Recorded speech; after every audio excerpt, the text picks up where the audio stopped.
Today, I am going to tell you a chilling story reminder that the world around us, and even our own instincts, can be dangerously misleading.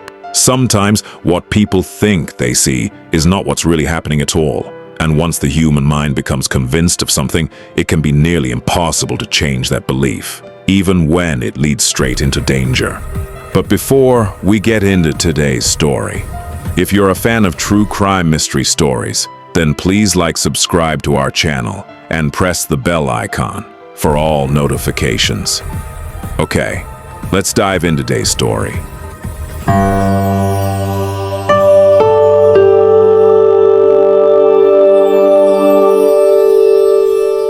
The Woman in the Park. Just after 1:30 in the afternoon on May 18, 2007, a 57-year-old woman named Ivonne Dehord entered a public park in Rotterdam, in the Netherlands. She was on her way to visit a close friend and took a familiar shortcut through the park, something she did almost every day. Normally, the park was quiet during the week, but this afternoon was different. It was the start of a long weekend, and families filled the walkways. Children crowded the playground. The small café near the path was packed. Ivonne barely noticed any of it. Her mind was focused on her friend. A strange friendship. Ivonne had known him for years. She believed they shared a rare, special bond, something deeper than ordinary friendship. Not everyone agreed. People close to Ivonne found the relationship unsettling. She was warm, social, and outgoing. Her friend, on the other hand, lived a completely isolated life and rarely interacted with anyone. He was originally from Germany and had lived in the Netherlands for years without learning the language. Verbal communication between them was nearly impossible. But Ivonne didn't care. In fact, the criticism only made her more protective, especially knowing her friend had been abandoned by his mother as a child. Ivonne felt she was filling a maternal role in his life. The smile. As Ivonne rounded a corner on the park path, she saw his home ahead. Through a window, she spotted him inside, slumped and unhappy, wanting to lift his spirits.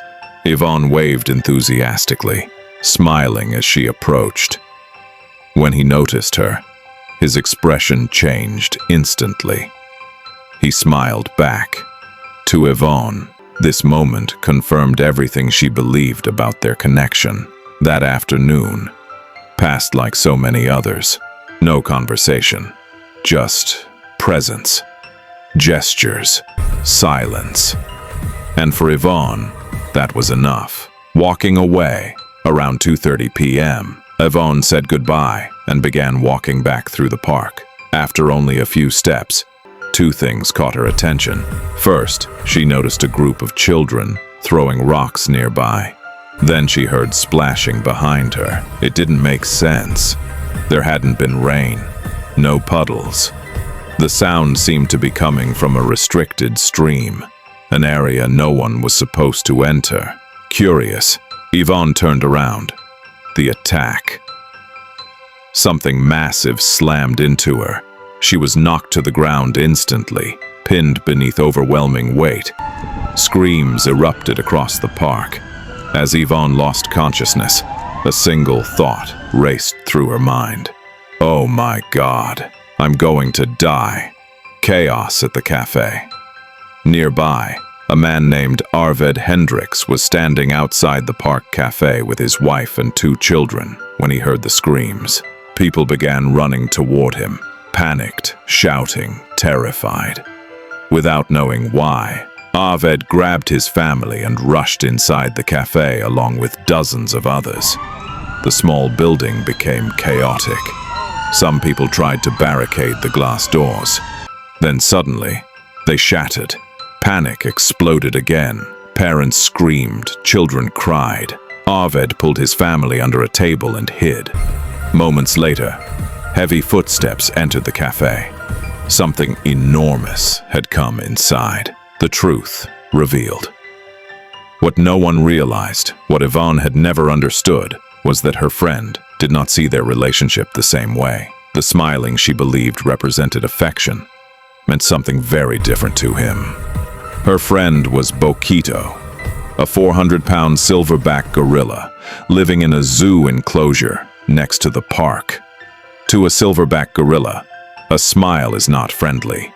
It is a threat. For years, Boquito interpreted Yvonne's daily smiling as aggression, and when he smiled back, he was issuing a warning. On that crowded afternoon, already agitated by noise and rocks striking his enclosure, Boquito finally snapped. He escaped. Aftermath: Yvonne survived, but barely. She was bitten over 100 times and suffered multiple broken bones. Miraculously, no one else was seriously injured. After recovering, Yvonne told reporters she still cared deeply for Boquito. She even returned to see him again. This time, she did not smile. Sometimes the most dangerous misunderstandings aren't about what we see, but about what we believe. That was all for today. Let me know in the comments about Silverback Gorilla and Yvonne. Friendship. See you in the next story.